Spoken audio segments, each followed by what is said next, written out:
വിട്ടുപോകാൻ പറ്റുകയില്ല. അവസാനമാകുമ്പോ ഇതെല്ലാം കൂട്ടിവെച്ച് ഇവിടെ സങ്കീർത്തകൻ പറയാണ്, ദൈവത്തിൽ മാത്രമാണ് എനിക്ക് ആശ്വാസം. എനിക്ക് ആശ്വാസം വേറെ ഒന്നുമില്ല. എനിക്ക് ആശ്വാസം, സമാധാനം എന്റെ ദൈവത്തിൽ മാത്രമാണ്. ഇത് പറയാൻ നമ്മൾ പഠിക്കണം. ഇത് നമ്മളോട് തന്നെ പറഞ്ഞ് നമ്മൾ പഠിപ്പിക്കണം. ഇതൊരു ആത്മീയ വിഷയമാണ്.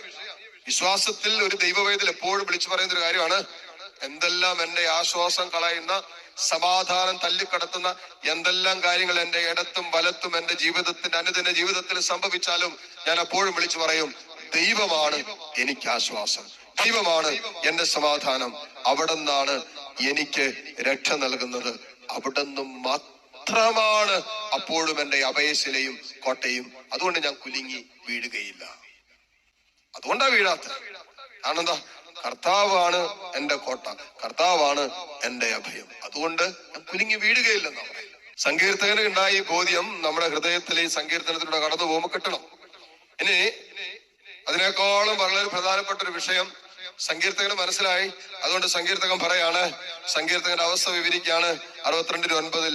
മർത്യൻ ഒരു നിശ്വാസം മാത്രം, വലിയവനും ചെറിയവനും ഒന്നുപോലെ മിഥ്യയാണ്.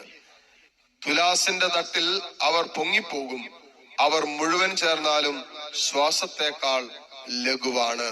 അതുകൊണ്ട് പറയാണ്, മർത്യൻ ഒരു നിശ്വാസം മാത്രം, വലിയവനും ചെറിയവനും ഒന്നുപോലെ മിഥ്യയാണ്. മർത്യനൊരു നിശ്വാസം, ഒരു ശ്വാസത്തിലാണ് അല്ലെ.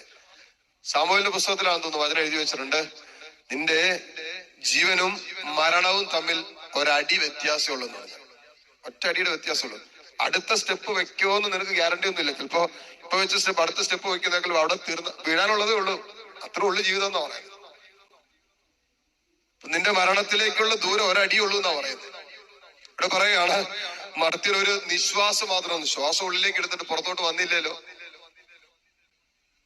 അല്ലെ, ഓക്സിജന്റെ ഒക്കെ വില മനസ്സിലാക്കിയ സമയമായിരുന്നു കൊറോണ കാലഘട്ടം. ഡൽഹിയിലൊക്കെ ആൾക്കാർ ഓട്ടോയിലൊക്കെ ഇരിക്കുക, ഓക്സിജൻ സിലിണ്ടറൊക്കെ ആയിട്ട് കോവിഡ് രോഗികളെയും കൊണ്ടിരിക്കുക. യാക്കോബ്സിലെ എഴുതി വെച്ചിരിക്കുന്ന ഒരു കാര്യമുണ്ട്, മനോഹരമായിട്ട് യാക്കോബ്സിലെ പറയാണ്, 4-ാം അധ്യായം, ആത്മപ്രശംസ അതുകൊണ്ട് നമുക്ക് വേണ്ട, അഹങ്കാരം നമുക്ക് വേണ്ട എന്നൊക്കെ പറഞ്ഞിട്ട് പറയാണ്, ഇത് വലിയ അഹങ്കാരത്തെ കുറിച്ചൊക്കെ നമ്മളിങ്ങനെ നാളെ കുറിച്ചൊക്കെ വലിയ പ്ലാനിങ് ഒക്കെ നടത്തൂലേ, ഞാൻ അവിടെ ചെന്ന് ഇത് ചെയ്യും, ഇനിയിപ്പോ അത് കഴിയും, അത് ചെയ്യും എന്നൊക്കെ പറയല്ലേ.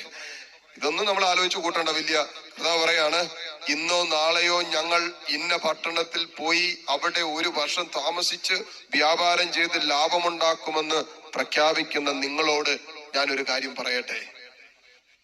ഞാൻ അവിടെ ചെന്ന് ആ പട്ടണത്തിൽ ചെന്ന് വിദേശത്ത് ചെന്ന് ജോലി ചെയ്ത് വീടുണ്ടാക്കി കുടുംബത്തെ രക്ഷപ്പെടുത്തി എന്നൊക്കെ പ്ലാൻ ചെയ്തുകൊണ്ടിരിക്കുന്ന മക്കളില്ല. പ്ലാനിങ് ഒക്കെ നല്ല ചെയ്യേണ്ടെന്നല്ല പറയുന്നത്. പക്ഷെ നമ്മുടെ നിസ്സാരത നമ്മൾ അറിയണം.